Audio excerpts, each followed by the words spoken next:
Une émission Fenêtre sur Cœur d'Alerte. On est ici dans un établissement scolaire à Vèze, dans le 9e arrondissement de Lyon.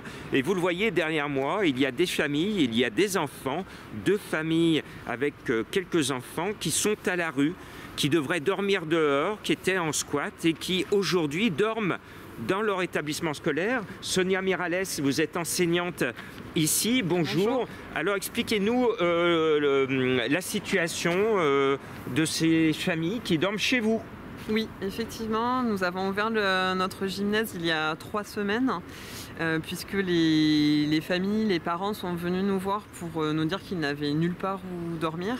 Oui. Ils étaient avant dans des squats, ils ont été expulsés de leurs squats et nous nous sommes retrouvés face à leur détresse. Et nous nous sommes réunis avec les autres personnels de l'établissement, donc du collège Jean de Verrazane, pour nous organiser et pouvoir leur ouvrir le gymnase la nuit pour qu'ils puissent dormir à l'abri. Surtout en cette période de froid. C'est combien d'enfants ? Alors il y a 6 enfants, dont 2 petites qui sont scolarisées à l'école primaire et 4 élèves que nous avons ici au collège, 4 adolescents. Voilà. Bon, je vous emmène à la rencontre de ces familles avec ceux qui les soutiennent. Alors bonjour Denis, vous êtes ici en solidarité, vous êtes enseignant auprès des enfants en situation de handicap. Alors comment vous vivez, vous les enseignants, cette situation avec des familles, des enfants qui dorment dans votre gymnase ?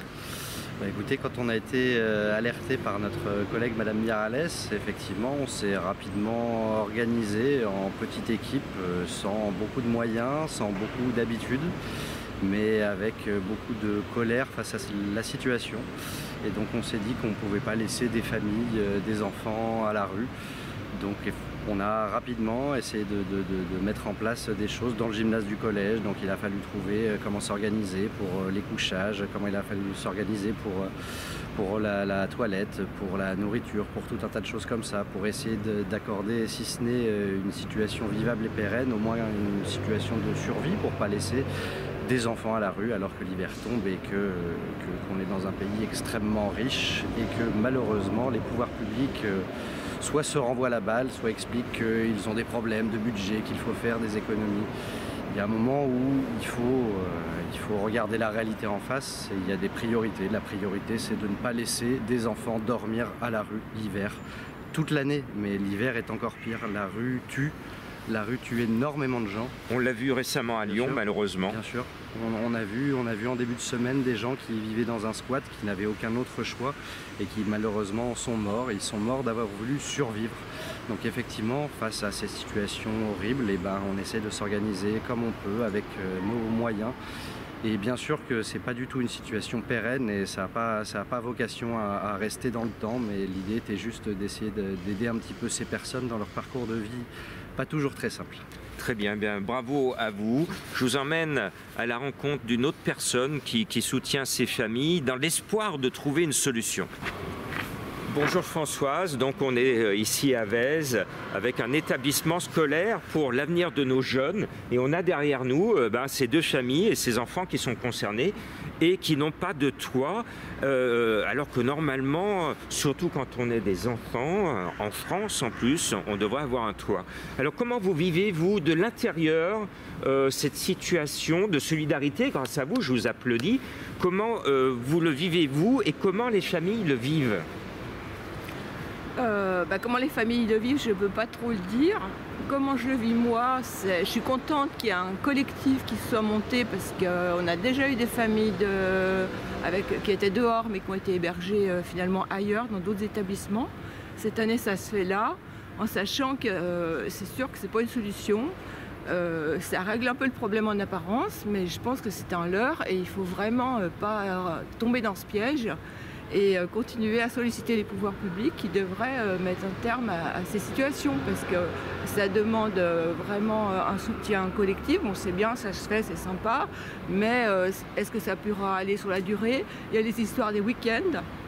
Les week-ends, ils ne peuvent pas rester là, donc il faut pouvoir financer des hôtels, des hébergements qui sont financés par les mêmes personnes. Donc jusqu'à quand ça peut tenir? Parce que vous êtes à la 3e semaine. Hein, voilà, il y a les vacances scolaires, il y a aussi le nombre de familles qui peut risquer d'augmenter. Comment on fera? Elles ne sont pas forcément bien hébergées parce qu'il fait quand même très froid dans ces gymnases, même s'ils sont chauffés. Et pour dormir, c'est pas suffisant, notamment pour les enfants. Donc commence à tomber malade.